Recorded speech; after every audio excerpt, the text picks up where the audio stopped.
வணக்கம் ஜி. வணக்கம். இப்போ டெல்லியை பொறுத்த வரைக்கும் வந்து ஆம் ஆத்மி தோல்வி, பாஜக பெரிய வெற்றி. அது ஓகே.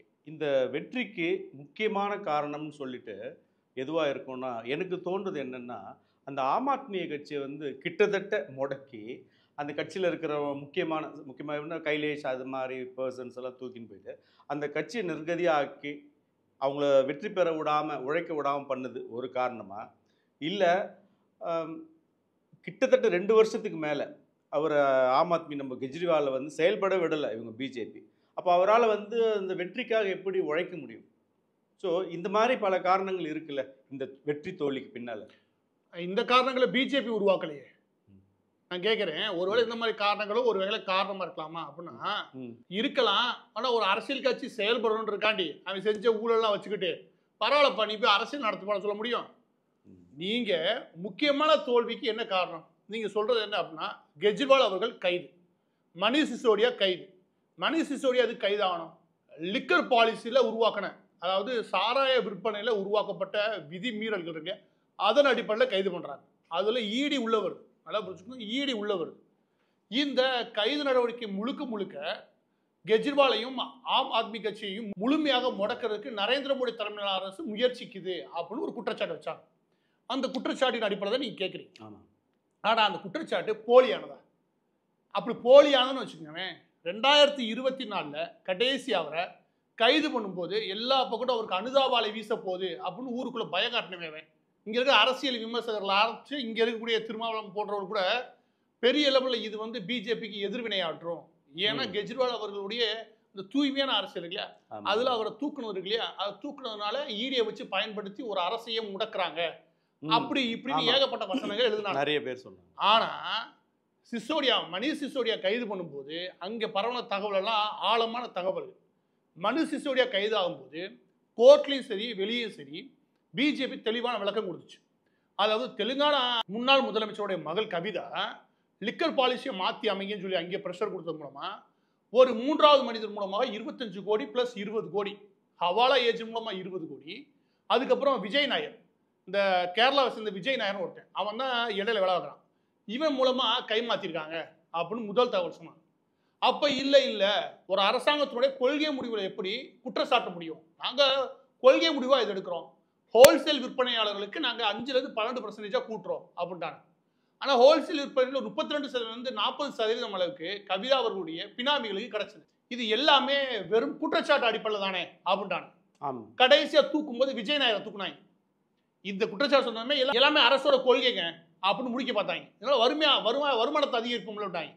உண்மை கிடையாது. 11,000 கோடி வரைக்கும் இழப்பை சந்திச்சு. எது? டெல்லியுடைய பர்சனல் இன்கம் வச்சுக்கோங்க. இதுல என்ன விஷயம் அப்படின்னா, விஜய் நாயர்னு ஒருத்தன் கைது பண்ணாங்க. இது இங்க எவனுமே பேசவே இல்லை. விஜய் நாயர்னு ஒருத்தன் கைது பண்ணாங்க. அவனை எங்கேருந்து கைது பண்ணாங்க கேளுங்க, அரசு பங்களால இருந்து கைது பண்ணாங்க. அரசு பங்களா எங்க இருக்கு கேளுங்க, கெஜ்ரிவால் வீட்டு பக்கத்துல. கெஜ்ரிவால் வீட்டு பக்கத்துல அவனை தங்க வச்சு இவ்வளவு ஒரு வேலை பார்த்தாங்க. அவன் கவர்மெண்ட்ல ஏதாவது முக்கியமான இடத்துல இருக்கானா, ஏதாவது கமிஷன்ல மெம்பரா இருக்கானா, எதுக்கு இவ்வளோ பந்தோஸ்தோட அவனை வாழ வைக்கிறீங்க? அவ்வளோ பந்தாவா வாழ்ந்தான் வச்சுக்கவே. அவனை பிடிச்சாங்க. அவனை பிடிச்சி கைப்பற்றினதுல அவனுடைய மொபைல் போனை கைப்பற்றினால அதுல தான் ஆரம்பிச்சு. அதுல அவனும் கவிதா அவர்களுடைய சிஎம்மும் அதோடைய அக்கௌண்ட்டும் 2 பேர் பேசிக்கிட்ட சாட்டு அது கிடைக்குது. அதுல தான் மணீஷ் சிசோடியா பிடிக்கிறாங்க. மணீஷ் சிசோடியா பிடிச்சப்ப அதோட சேர்த்து கெஜ்ரிவால் அவர்களோட ஐபோனே பிடிக்கிறாங்க. கெஜ்ரிவாலை ஓப்பனாக நல்லவிடாத வச்சுக்கவே, ஐபோனை ஓப்பன் பண்ணிக்கோங்க அப்படின்னு சொல்லி தானே, முடியாதுட்டான். ஐபோன் ஆப்பிள் நினைச்சிட்டாங்கன்னா அதை நாங்கள் ஓப்பன் பண்ண முடியாது, அவருடைய பாஸ்வேர்டு தான் ஓப்பன் முடியும், இது சட்டம் அப்படின்ட்டாங்க. இந்த கேப்ல தான் மணீஷ் சிசோடியாவுடைய லேப்டாப் எடுத்து அதை முழுமையா ஆய்வு பண்ணி வெளியே கொண்டு வந்தப்ப இவங்க 7 நட்சத்திரம், அதாவது 7 ஸ்டார் ஹோட்டலில் உட்காந்து கவிதா சம்பந்தப்பட்ட பினாமிகள் இவங்க எல்லாம் உட்காந்து மணீஷ் சிசோடியாவோட போட்ட திட்டம் இருக்கு, அதுக்கு அப்பட்டமா எவிடன்ஸ் கிடைச்சு. இப்போ 2வது எவிடன்ஸ் விஜய் நாயர் கைது பண்ணி அவனோட வாட்ஸ்அப் சாட்டு, இது ஒரு போதா. இதுக்கு இடையில அந்த விஜய் நாயர் பேசினால யார்ட்ட, மணீஷ் சிசோடியாட்ட கவிதாட்ட 2 பேர்ட்டு பர்சனல் ஃபோன் பேசிக்கலாம். அந்த ஃபோனோட எண்ணிக்கை 170. அந்த 170 ஃபோனை உடைச்சிருக்காங்க. 120 ஃபோன், 170 ஃபோனு, 170 ஃபோனும் பேசிட்டு அப்போ உடைச்சிடுறது, 10 நாள் யூஸ் பண்ணிட்டு உடைச்சி எரிஞ்சிடுறது. இது எல்லாமே ஆதாரத்தோட நிரூபிக்கப்பட்ட விஷயம். அதுக்கப்புறம் தான் மணீஷ் சிசோடியா தூக்கிட்டு போறாங்க. அதுல நிரூபிக்கப்பட்டு தான் 45 கோடி 20 கோடி ஏறக்குறைய 65 கோடி. இந்த 65 கோடியில சுமார் 25 கோடி வரைக்கும் கோவா எலெக்ஷன் வச்சுல அந்த நேரத்தில் பயன்படுத்தப்பட்டது அந்த ஹவாலா ஏஜென்ட் மூலமா. அதையும் நிரூபிக்கிறாங்க யாரு? மத்திய அரசு கீழே வரக்கூடிய இந்த சீரியஸ் ஃபைனான்சியல் ஃப்ராட் இதை பற்றியான ஆய்வுகள். அதை நிரூபிக்கும் போதுதான் என்ன சொல்றாங்க அப்படின்னா, நாங்கள் கெஜ்ரிவாலை கைது பண்ணி ஆகணும். கெஜ்ரிவாலை ஏன் கைது பண்ண முடியும்னா, அந்த மணி லாண்டரிங் நடத்தது காரணமே கெஜ்ரிவாலுக்கு தான். கோவாவில் போய் 7 ஸ்டார் ஹோட்டலில் உட்காந்து தங்கி பிரச்சாரம் பண்ணாப்புல. ஓகே, யாரும் தங்கலே நான் சொல்ல வரல, ஆனால் எந்த காசுல நீ தங்கலன்றது முக்கியம். எந்த காசு இது எல்லாத்தையும் பண்ணிட்டு ஒட்டு மொத்தமா ஒரு மாஃபியா கேங்கோட சேர்ந்துக்கிட்டு, அதுவும் லிக்கர் மாஃபியோட சேர்ந்துக்கிட்டு அவங்க மூலமா ஒரு 75 கோடி லாபம் அடைஞ்சு அதை விட வழியாக ஒரு 10,000 கோடி நஷ்டத்தை அரசாங்கத்துக்கு ஏற்படுத்தி அதில் லிக்கல் கண்ட்ரோல் ஃபுல்லாக கவிதாவுக்கு கொடுத்து இது எல்லாத்தையும் செஞ்சுட்டு போய் நீ மகாத்மா காந்தியுடைய மண்டபத்தில் உட்காந்து தியானம் இருக்கிறேன்னா ஊர் ஏற்றுக்க நினைக்கிறீங்க? இங்கே இருக்கிற செய்தி நிறுவனம் போட மாட்டேன். அவனுக்கு உத்தரப்பிரதேசத்தில் ஏதாவது ஒரு தலித் அடிபட்டா உடனே பெரிய செய்தி ஆக்கி பாருங்க நார்த் இந்தியாவின் தீர்ந்தல்லையா. இந்த ஊர்ல ஸ்கூல் போன பிடிச்சி 3 ஆசிரியர் ரேப் பண்ணிருக்கேன். இதுவே வேற ஊர்ல நடந்து வச்சுக்கிறேன் பெருசாக்கியிருப்பாங்க. எனவே இவங்களை பொறுத்த வரைக்கும் இந்த மாதிரி விவகாரங்களை எடுத்து பேசவே இல்லை. இந்த லிக்கர் ஸ்கேம் இருக்குல்ல, இது ஒன்று தான் மிகப்பெரிய அடி யாரு? கெஜ்ரிவால். அவருடைய வாழ்வில், அதாவது என்ன சொல்ல, அரசியல் வாழ்வில் அவருக்கு விழுந்து மிகப்பெரிய அடியே தான். அப்பட்டமா மாட்டினார், எல்லா எவிடன்ஸும் மாட்டார்.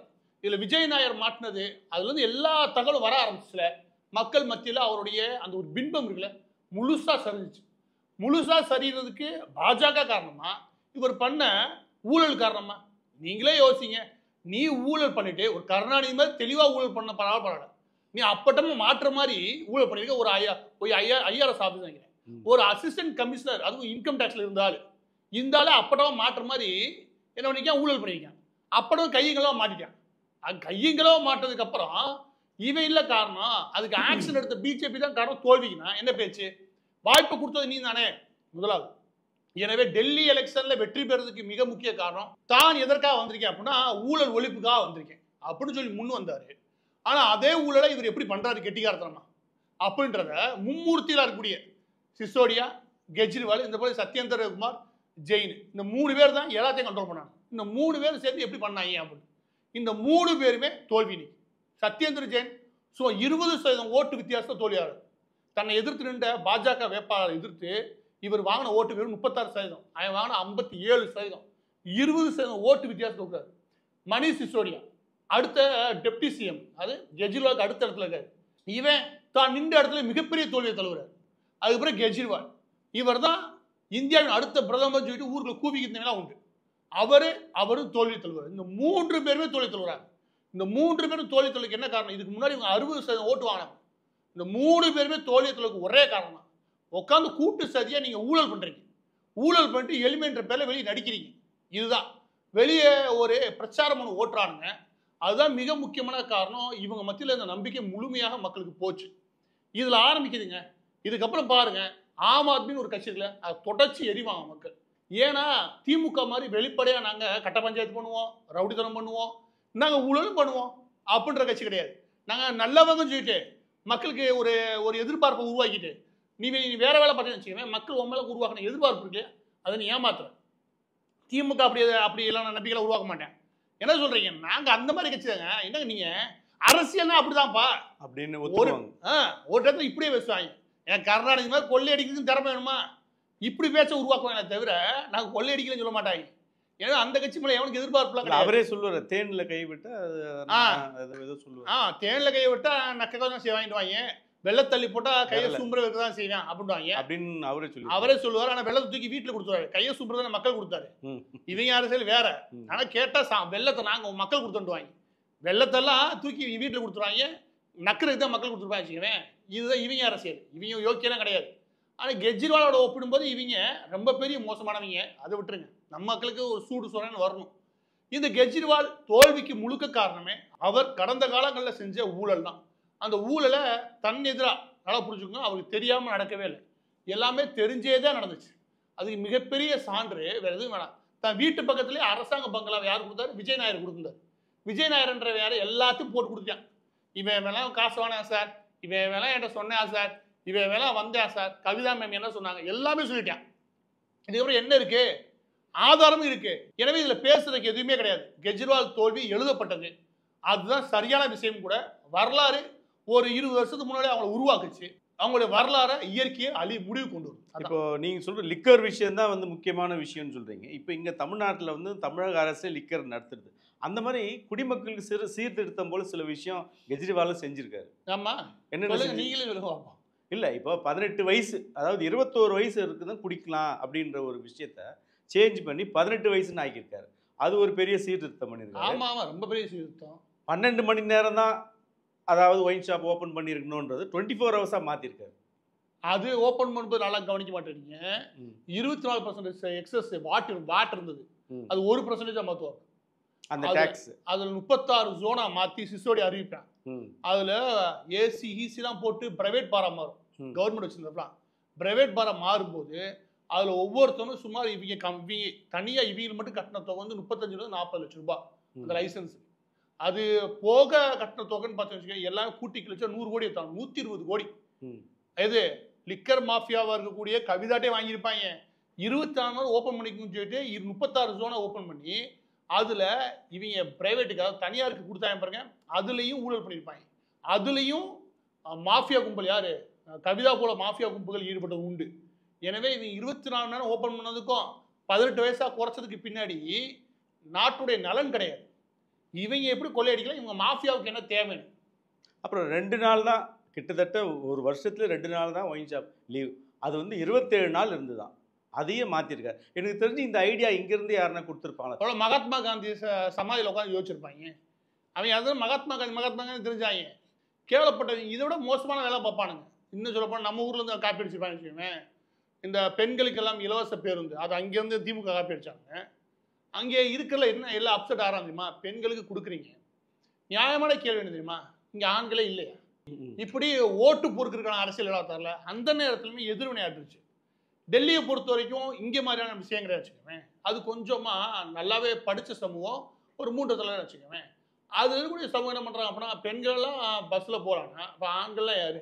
ஒரு தெளிவான கேள்வி. அதாவது நீங்கள் எந்த ஒரு நலத்திட்டம்லாம் சரி ஒரு வரம்பு வைங்க. வரம்பு அவங்களுக்கு என்ன உச்ச வரம்புன்னு ஒன்று இருக்கணும். யாரெல்லாம் அதை பயன்படுத்தணும் இருக்குது. நீ எவ்வளோ பெரிய காசு வச்சுருந்தாலும் சில பரவாயில்ல, நீ ஏறி போகலாம். நீ எவ்வளோ பெரிய ஆளாக இருந்தால் பரவாயில்ல, ஏறி போகலாம். ஆனால் ஒன்றுமே இல்லை, என்கிட்ட காசே இல்லை அப்படின்னா கூட நீனே காசு கொடுத்து தான் போகணும். இப்படியா ஒரு நலத்திட்ட உதவியை செய்கிறீங்கன்னா அதில் முறையான ஒரு ரெகுலேஷன் இருக்கும். இவங்க என்ன பண்ணணும், ஒட்டு மொத்தமாக இன்னொரு திமுக உட்காந்து இவங்க வேலை இருந்தாங்க. இந்த மாதிரி திட்டங்கள் அமல்வாக்கப்படும் போது ஓட்டை நோக்கி மட்டுமே இவர் செஞ்சாரே தவிர வேறு எந்த நல்லதும் கிடையாது. இன்னும் சொல்லப்போனால் இந்த டிரான்ஸ்போர்ட்டேஷனை விட்டுருங்க, இந்த 3 பேர் மட்டும் நீங்களே வச்சுக்கோங்க, 3 அமைச்சர். அதாவது கெஜ்ரிவால்ட்ட எதுவுமே கிடையாது. நம்ம ஊர் மாதிரி போலீஸ் ஒரு கண்ட்ரோல் கிடையாது. ஏன்னா போலீஸ் அந்த ஊருக்கு கிடையாது. ஏன்னா இதில் மிக முக்கியமானது ரிஜிஸ்டர் ஆஃபீஸு, அதுக்கப்புறம் விஜிலன்ஸு, அதுக்கப்புறம் எஜுகேஷனல் டிபார்ட்மெண்ட்டு, ஃபைனான்சியல் டிபார்ட்மெண்ட்டு, இப்போன்னு 7 டிபார்ட்மெண்ட்டு மணிஷ் சிசோடியாட்ட அவன் வச்சிருக்கான். சத்யேந்திர ஜெயின் அவன் வந்து ஹெல்த்து, பப்ளிக் ஒர்க்ஸு, அதுக்கப்புறம் ஒரு 7 டிபார்ட்மெண்ட் அவன் வச்சுருப்பான். இவங்க 2 சேர்ந்து 18 டிபார்ட்மெண்ட் வச்சுருப்பாங்க. அது சொல்லி இவங்க மும்மூர்த்தியமாக உட்காந்து கொள்ளையடிச்சிருந்தாங்க. வெளியில் அந்த அதிசயம் அவங்கள வச்சுருப்பாங்க வச்சுக்கவேன். அந்த லேடி ஓரளவுக்கு நேர்மையான வேலை பார்த்தாங்க. இவங்களுக்கு இல்லை 4-5 பேர் நேர்மையாக தான் இருந்தாங்க, இல்லைன்னு முடியாது. இவங்களை முன்னுக்கு நிப்பாட்டிட்டு இவங்க கொள்ளையடிக்கிறதுக்கு வசதியாக பார்க்குறது. எனவே இது ஒரு திருட்டு கும்பலுங்க. கெஜ்ரிவால் ஆரம்பத்தில் வந்ததே குறுக்கு புத்தியில், வந்து போனதும் குறுக்கு புத்தியில், முடிச்சதும் குறுக்கு புத்தியில். எனவே அந்த குறுக்கு புத்தியிலேயே அவர் முடிவுக்கு வராரு. இப்போது ஜெயிலிருந்து வெளில வந்த உடனே அவரும் அனுதாபம் தேட நிறைய முயற்சி எடுத்தார். சில மீட்டிங்கில் அவர் பார்க்கும்போது என்ன சொல்கிறாருன்னா, என்னை ஜெயிலில் போட்டது பிஜேபி தான், அதை குற்றத்தை பற்றியோ அதை பற்றி எதுவுமே பேசலை. என்னை ஜெயிலில் போட்டது பிஜேபி, நீங்கள் பிஜேபிக்கு ஓட்டு போட்டிங்கன்னா திருப்பி என்ன பிடிச்சி ஜெயிலில் போட்டுருவாங்க, நான் ஜெயிலில் போகணுன்னு நினைக்கிறவங்க பிஜேபிக்கு ஓட்டு போடுங்க, இப்படியே பேசியிருக்காரு. அதான் ஜெயிலுக்கு போக வேண்டாம் மக்கள். அதெல்லாம் அர்த்தம். நீ யோசிச்சு பாரு, ஒரு நேர்மையானவனா நீ அனுதாபத்தை எப்படி தேடணும்? நீ எப்படி தேடணும்னா, நாங்கள் ஒரு நலத்திட்டத்தை செஞ்சோம், அதை தடுத்து நிறுத்தினாங்க, இல்லாட்டி ஏதோ ஒன்று சொல்லணும். நீ செஞ்சது ஊழல், அப்பட்டமான ஊழல், அதுக்கு நீ விளக்கம் கொடுத்துருந்தீங்கன்னா நியாயம். அதுக்கு விளக்கம் கொடுக்கறத விட்டுட்டு அதை அப்படியே மொத்தம் மறைச்சிட்டு என்னை ஜெயிலில் போட்டுட்டாங்க அப்படின்னு இவங்க வந்து நல்லது. இவங்க எப்பயுமே ஒப்பாரி வைக்கிறதே வேலை அந்த கெஜ்ரிவாலுக்கு. இந்த ஒப்பாரி வச்சா மக்கள் இந்த முறையை நம்புவானுச்சாங்க. இத்தனை காலமும் ஒப்பாரி வச்சு தான் கெஜ்ரிவால் ஆட்சியை பிடிச்சாச்சுமே. இந்த முறையும் ஒப்பாரி வச்சா நம்ம வின் பண்ணிடுவோம். ஏன்னா நான் முதல் சொன்னேன் இல்லையா, கெஜ்ரிவால் கைதாகும் போது ஒரு பெரிய லெவலில் அனுதாபாலை வீச ஆரம்பிச்சிருச்சு அப்படின்னு பொலிட்டிக்கல் அனலைசிஸ்ட்லாம் சொன்னாங்கன்னு சொன்னால. அது இந்த பீகாரி பிரசாந்த் கிஷோர் இருக்கலாம், அவனுக்கு கூட சொன்னா வச்சுக்கவேன், இதில் பெரிய அனுதாபாலை கெஜ்ரிவால் கிடைக்கும். அந்த கெஜ்ரிவால் அதே தான் செஞ்சான். ஓகே அனுதாபாலை உருவாயிருச்சுட்டு அதே மாதிரியான பிரச்சாரம் பண்ணான். நீ ஜெயிலுக்கே போப்பான்னு மக்கள் முடிவு பண்ணிட்டாங்க. ஏன்னா பண்ணது தப்புங்க. 100% எவிடன்ஸ் இருக்கு, 100% ஆதாரம் இருக்கு. எலெக்ஷன் முடிஞ்சிருச்சு. எலெக்ஷன் முடிஞ்ச கையோட கெஜ்ரிவால் தூக்கிட்டு போறது உறுதி, மணிஷ் சிசோடியா தூக்கிட்டு போறது உறுதி. அவர் நேத்தே ஆரம்பிச்சிட்டாங்க. என்னன்னு நேத்து ஐடி ரைட் திருப்பி ஆரம்பிச்சிட்டாங்க. ஆமா, இன்னைக்கு அங்க இருக்கக்கூடிய எந்த புக்கு, எந்த லாக் புக்கு எடுக்கக்கூடாது. அரசாங்கத்துடைய எந்த டாக்குமெண்ட் மீது கையை வைக்க விடான்ட்டாங்க. ஆபீஸ் இழுத்து முடுறான்ட்டாங்க. ஆபீஸை திறப்பாங்க. இதுக்கப்புறம் இது வரைக்கும் எப்படி வரப்போச்சுன்னு கேட்டாயில, இனிமே பிஜேபி உள்ள நுழையிறேன். இவங்களுடைய 10 வருஷம் வண்டவாளத்தையும் தோண்டான்னு வச்சுக்கோங்க. தோண்டி இருக்கும் போதே பாதி பேர் வந்துட்டேன். இதுக்கப்புறம் நடக்கும்போது இன்னொரு 10 எம்எல்ஏ உடனே தருவாங்க பாருங்க பிஜேபி. ஏன்னா தவறாயிலோ 2ஆ கட்சியை உடைக்கிறாங்களோ எல்லாத்துக்குமே நீ செஞ்ச தப்பு தான் காரணம். எனவே கெஜ்ரிவால் அடுத்த பயமே ஆட்சியை பிடிப்போன்றதை தாண்டி இந்த கட்சியவே இல்லை அப்படின்னாலே அப்படின்னு யாரு பிஜேபி. இதுதான் கெஜ்ரிவாலோட பயம். கெஜ்ரிவால் கைதாகிறது உறுதி, மணிஷ் சிசோடியா ஜெயிலுக்கு போறது உறுதி, சத்யேந்திர ஜெயின் ஜெயிலுக்கு போறது உறுதி, இவங்களோட கூட இருந்த எல்லா கும்பலையும் ஜெயிலுக்கு அனுப்ப போறது உறுதி. அப்ப எல்லாத்தையும் எங்கே பார்க்கலாம்னா எல்லா வரையும் நீங்க ஆம் ஆத்மி கட்சி இருக்கு இல்லையா, அதோட அபிஷியல் ஆஃபீஸா டெல்லியுடைய ஜெயில அறிவிச்சிடலாம். ஏன்னா அங்கேதான் போய் பார்க்குற நிலைமை உருவாயிடும். இதுக்கப்புறம் நடக்க போறது இதுதான். இப்போ பிஜேபியோட வெற்றியோ ஆம் ஆத்மியோட தோல்வியை பார்க்குற இந்த நேரத்தில் சில விஷயத்தை நம்ம மறந்துட்டோம். அது முக்கியமாக காங்கிரஸ் ஹேட்ரிக் அடிச்சிருக்காங்க இந்த தடவை. தோல்வி இல்லையா? ஆமாம், நீங்க அதாவது பரவாயில்ல. நீங்க அப்படி இட முடியாது. ஒரு இடத்துல 2ஆவது இடத்துல இருக்காங்க. 2 இடங்கள்ல இஸ்லாமியர் ஓட்டு வங்கி வலுவா இருக்கிற இடம். அதுவும் மிக முக்கியமாக தீர்மானிக்கக்கூடிய சக்தி அவங்க தான்.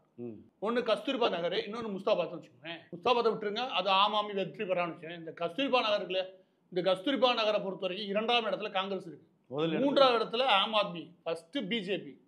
அது என்ன ஆகி போச்சு அப்படின்னா, நல்லா கவனிச்சுக்கோங்க, இஸ்லாமியர் ஓட்டு இதே பேசுது. இஸ்லாமிய ஓட்டு ஒரு குழப்பம் அடைஞ்சிருச்சு.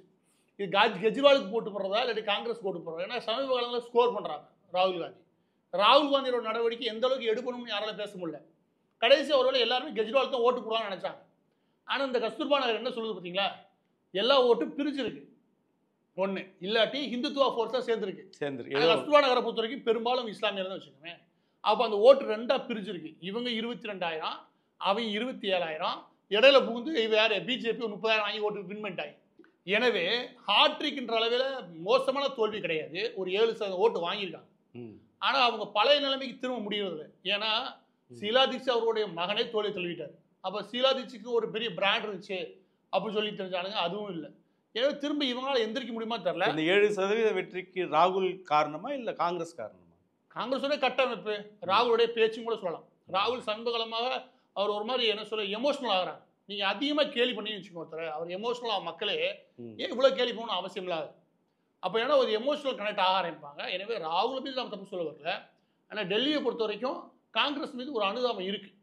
ஒருவேளை கெஜ்ரிவால் அழிஞ்சாருன்னா காங்கிரஸ் வளர்றதுக்கு வாய்ப்பு உண்டு. கெஜ்ரிவால் அழிகிறாருன்னா, ஏன்னா அது எப்படியோ பாஜக எதிர்த்து நிற்கிது அந்த ஓட்டு. அப்போ அந்த ஓட்டை யார் போட்டு கொண்டு போகிறது?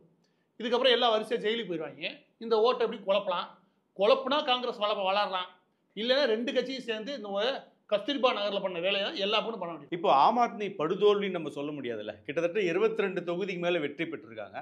அந்த வெற்றியை நம்ம அனலைஸ் பண்ணணும். அதில் எப்படி நம்ம அனலைஸ் பண்ணலாம்? யாரு எந்தெந்த தொகுதி? நீங்கள் அதை கவனிச்சிங்கன்னா டெல்லியுடைய மத்திய பகுதியில் கூடிய சதார் பஜார், சாந்தினி சவுக், சலீம்புரி, பாபாபூர், பட்டேல் நகர் இப்படின்னு மத்திய டெல்லி, அதாவது டெல்லியுடைய ஹார்ட்கோர், அதான் சிட்டியில் இருக்கக்கூடிய ஒரு 12 தொகுதியை அடிச்சிட்டாங்க. அப்போ சிட்டி இன்னமும் முழு கட்டுப்பாட்டில் இருக்கு. யாருக்கு? ஆம் ஆத்மிக்கு. சிட்டி ஃபுல்லாமே ஓரளவுக்கு யார் சார்பாக விழுகிறாங்க? ஆம் ஆத்மிக்கு. அப்படி சொல்றது, அந்த இடங்கள்ல இஸ்லாமியர் ஓட்டு அதிகம், அந்த இடங்கள்ல பஞ்சாபி ஓட்டு அதிகம். உண்மைதான். பஞ்சாபி மத்தியில் பாஜகவுக்கு பெரிய ஓட்டு கிடையாது. பஞ்சாபி மத்தியில் ஆம் ஆத்மிக்கு ஒரு நல்ல பேர் இருந்துச்சு, நல்ல ஈர்ப்பு இருந்துச்சு இளைஞர்கள் மத்தியில். எனவே இந்த ஹார்ட்கோராக இருக்கக்கூடிய டெல்லியுடைய மத்திய பகுதிகளில் அது முழுமையாக 12 கைப்பற்றுறாங்க. இதை தவிர நம்ம கவனிக்க வேண்டிய விஷயம் என்ன அப்படின்னா, இஸ்லாமிய ஓட்டெலாம் விட்டுருங்க. இந்த எஸ்சி தொகுதி இருக்கு இல்லையா, அதில் எஸ்சி தொகுதி மட்டும் தான் இருக்குது. அந்த எஸ்சி தொகுதியில் சும்மா 4 தொகுதிகள் அவங்க கைப்பற்றுறாங்க. ஸோ இன்றைக்கும் பட்டியல் சமூக மக்களோட ஓட்டு வங்கி இருக்கு இல்லையா, அதன் மீது ஒரு பெரிய ஈர்ப்பை கெஜ்ரிவால் கையில் வச்சிருக்காரு. ஸோ இதையெல்லாம் நம்ம சாதாரண இடப்பட முடியாது. அதாவது இந்த ஊழல் எல்லாம் தாண்டியும் கெஜ்ரிவாலுக்கு ஓட்டு விழுகுது அப்படின்னா அதுக்கு காரணம் அவர் அங்கே பண்ணக்கூடிய இந்த வெறுப்பு அரசியல் இருக்குல்ல. அவங்கெல்லாம் வந்துட்டாருன்னா போச்சு, பிஜேபி வந்தால் நீங்களாம் காலி அவன் பண்ணுறாங்க. அதுக்கு ஒரு பெரிய அளவில் பதில் இருக்குது மக்கள்கிட்ட. அதாவது அந்த பயம் இருக்கு இல்லையா, அந்த பயத்தின் காரணமாக காங்கிரஸ் வேணாம், பிஜேபிக்கு எதிராக நம்ம கெஜ்ரிவாலுக்கு ஓட்டு போட்டு போவோம் அப்படின்னு ஒரு மனநிலைக்கு கொண்டு போறாருல, அந்த அந்த புலி வருது கையா, புலி வருது இங்க சேம் அதே மாதிரி திமுக பண்ணுவான். அதையே தான் அங்கேயும் ஒர்க் அவுட் ஆகுது. அதை வச்சு ஓரளவுக்கு வெற்றியை தக்க வச்சிருக்காரு. எனவே இப்போ 22 தொகுதியுமே ஒட்டுமொத்த பரவலான தொகுதிகள் கிடையாது. டெல்லியை சுற்றி இருக்க பகுதியாகட்டும், இல்லாட்டி ரூரல் பகுதிகளாகட்டும், இந்த இடங்களில் எந்த இடத்துலையுமே கெஜ்ரிவால் வெற்றி பெறவே இல்லைன்னு வச்சுக்கோங்க. கெஜ்ரிவால் தனிப்பட்ட விதத்தில் அவர் பவர் இல்லாமல் போயிடுச்சு. பஞ்சாபி இஸ்லாமியர்கள் அதிகமா இருக்கக்கூடிய டெல்லி சிட்டி சின்ன சின்ன இது ஒரு 10 தெரு நடந்தாலே போதும். ஓகே ஓகே ஓகே புரியுது. அதனால அவங்களுக்கு அந்த இடத்துல ஒரு நல்ல கட்டமைப்போட அவங்க வெற்றி பெறாங்க. அதை மறுப்பதில்லை. இந்த 22 சீட்டுமே அப்படி வந்த சீட்டு தான். கொஞ்சம் தான் வெளில இருந்து வந்துச்சு. தெரிஞ்ச 20 எதுக்கு எனக்கு தெரிஞ்சு 18 சீட் வரைக்கும் அந்த டெல்லிக்குள்ளேயே ஹார்ட் கோர் டெல்லி மையம் இருக்குல்ல, அதுக்குள்ளே வந்து ஓட்டு. இப்போ இறுதியாக நம்ம தோழர்களை மறந்துட்டோம். சிபிஐ, சிபிஎம், சிபிஎம்எல்னு நம்ம 3 கட்சி இருக்காங்க. அவங்க எவ்வளோ பெர்சன்டேஜ் எடுத்தாங்க வெளியில் ஆயிடுச்சு. ஒருத்தர் வந்து 0.01% எடுத்திருக்காங்க. அவங்களுக்கு உங்கள் மூலியமாக தான் வாழ்த்து தெரிவிப்பீங்க நீங்கள். கம்யூனிஸ்ட் தோழர்கள் ஒரு காலத்தில் டெல்லியை கலக்குன்னு கலக்கினாலுங்க. நார்த் இந்தியா முழுவதும், இந்தியா முழுவதும் 2வது மிகப்பெரிய கட்சியாக இருந்தாலும் இன்னைக்கு வாங்கியிருக்க ஓட்டு மார்க்சிஸ்ட் கம்யூனிஸ்டோட ஓட்டு வந்து 0.01. அப்போ 0.01 சொன்னால் நிறைய பேருக்கு புரிய வாய்ப்பில்லை. 300 ஓட்டு மொத்தமே சேர்த்து அந்த டெல்லியில் நடந்த தேர்தலில் மொத்தம் வாங்கின ஓட்டே 432. முடிஞ்சு போச்சு. Marxist communist. இந்தியன் கம்யூனிஸ்ட் எடுத்தோம். இந்தியன் கம்யூனிஸ்ட் என்ன ஆயிருக்கான் அப்படின்னா 0.1. இவனுக்கு அவன் சலைச்சவே இல்லை. அவன் 0.01, இவன் 0.1. லாஸ்ட் வரைக்கும் எங்கப்பா எங்க ஓட்டை காணான்னு என்னைக்கு தெரிஞ்சாங்க. அந்த லட்சத்தை வச்சுக்க தம்பி, ஓட்டெல்லாம் என்றதை விட நோட்டாவுக்கு என்றதுக்கே நேரம் பத்தல. மொத்தம் சேர்த்து ஒரு தொகுதியில வாங்கின நோட்டாவோட ஓட்டு 1000. மொத்தம் சேர்த்து இந்த இந்தியன் கம்யூனிஸ்ட் வாங்கின ஓட்டு 1010. இந்த லட்சத்துல 1000னா நீங்க மொத்த கம்யூனிஸ்டும் சேர்த்து 3 கம்யூனிஸ்டும் சேர்த்து அவ்வளவுதான் வாங்கிருக்காங்க. நோட்டா ஒரு தொகுதியில வாங்கினத இவங்க மொத்தமா சேர்த்து 70 தொகுதிக்கு வாங்கியிருக்காங்க. இவங்க வேற எவனை பத்தி பேசவே கூடாது. பேசுறதுக்கு எந்த அருகதையும் கிடையாது. இதுல என்ன பேசுனாங்க, தேர்ட் ஃப்ரண்ட் நாங்க தான் அப்படின்னாங்க. அதாவது லெஃப்ட் ஃப்ரண்ட் நாங்க தான்.